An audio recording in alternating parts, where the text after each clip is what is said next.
ಕುಮಟಾದ Lions club ವತಿಯಿಂದ ತಾಲೂಕಾ ಸರ್ಕಾರಿ ಸಾರ್ವಜನಿಕ ಆಸ್ಪತ್ರೆಗೆ ಅತಿ ಅವಶ್ಯಕವಾಗಿದ್ದ 1 ಲಕ್ಷ ರೂಪಾಯಿ ಮೌಲ್ಯದ ವೈದ್ಯಕೀಯ ಸಲಕರಣೆಗಳನ್ನು ಬುಧವಾರ ಹಸ್ತಾಂತರಿಸಲಾಯಿತು.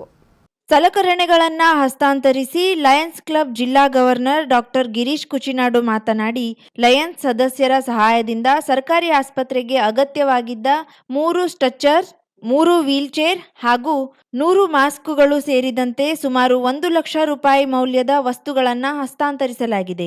ಗೋವಾ ರಾಜ್ಯ ಒಳಗೊಂಡಂತೆ ರಾಜ್ಯದ 13 ತಾಲೂಕುಗಳ ವಿವಿಧ ಸರ್ಕಾರಿ ಆಸ್ಪತ್ರೆಗಳಿಗೆ 86 ಲಕ್ಷ ರೂಪಾಯಿ ಮೌಲ್ಯದ ಕೋವಿಡ್ ಪರಿಕರಗಳನ್ನು ನೀಡಲಾಗಿದ್ದು, ಮುಂದಿನ ದಿನಗಳಲ್ಲಿ ಪಿಪಿಇ ಕಿಟ್ಗಳನ್ನು ಮತ್ತು ಆಕ್ಸಿಮೀಟರ್ಗಳನ್ನು ಕುಮಟಾ ಸರ್ಕಾರಿ ಆಸ್ಪತ್ರೆಗೆ ಒದಗಿಸಲಾಗುತ್ತದೆ. ಕುಮಟಾ ಆಸ್ಪತ್ರೆಗಳಿಗೆ ಅಗತ್ಯವಾಗಿರುವ ಸಲಕರಣೆಗಳ ಬಗ್ಗೆ ವೈದ್ಯಾಧಿಕಾರಿಗಳಿಂದ ಮಾಹಿತಿ ಪಡೆದು ಅದನ್ನು ನೀಡಲು ಲಯನ್ಸ್ ಕ್ಲಬ್ ಸದಾ ಸಿದ್ಧವಿದೆ ಎಂದರು.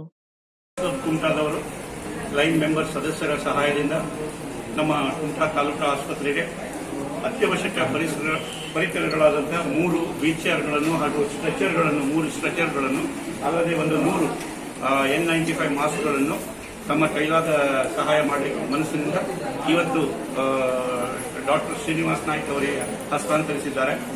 ಲಯನ್ಸ್ ಡಿಸ್ಟ್ರಿಕ್ಟ್ 317B ಅಂದರೆ ನಮ್ಮ ಎಂಟೈರ್ ಗೋವಾ ಸ್ಟೇಟು ಮತ್ತು 13 ರೆವಿನ್ಯೂ ಡಿಸ್ಟ್ರಿಕ್ಟ್ಸ್ ಆಫ್ ಕರ್ನಾಟಕದ ವತಿಯಿಂದ ಈಗಾಗಲೇ ನಾವು 86 ಲಕ್ಷದ ಕೋವಿಡ್ ಮೆಟೀರಿಯಲ್ಸ್ ಅನ್ನು ಕೊಟ್ಟಿದೆ. ನಾನು ಶ್ರೀನಿವಾಸ್ ನಾಯ್ಕ್ ಹತ್ರ ಮಾತಾಡ್ತಾ ಕೇಳ್ತಾ ಇದ್ದೆ, ತಮಗೆ ಮತ್ತೇನಾದರೂ ಬೇಕಿದ್ದಲ್ಲಿ ನನ್ನ ಹತ್ರ 1,000 PPE ಕಿಟ್ಸ್ ಮತ್ತೆ ಬರಲಿಕ್ಕಿದೆ, ಆಕ್ಸಿಮೀಟರ್ಸ್ ಕೂಡ ಬರಲಿಕ್ಕಿದೆ.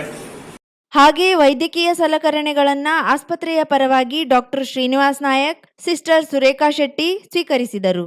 ಈ ಸಂದರ್ಭದಲ್ಲಿ ಲಯನ್ಸ್ ಕ್ಲಬ್ ಅಧ್ಯಕ್ಷೆ ವಿನಯಾ ಹೆಗಡೆ, ಕಾರ್ಯದರ್ಶಿ SS ಹೆಗಡೆ, ಲಯನ್ಸ್ ಕ್ಲಬ್ನ ಡಾಕ್ಟರ್ ಪ್ರಕಾಶ್ ಪಂಡಿತ್, NK ಶಾನ್ಬಾಗ್, ರಾಮ ಪೈ ಸೇರಿದಂತೆ ಆರೋಗ್ಯ ಇಲಾಖೆಯ ಸಿಬ್ಬಂದಿಗಳು ಉಪಸ್ಥಿತರಿದ್ದರು.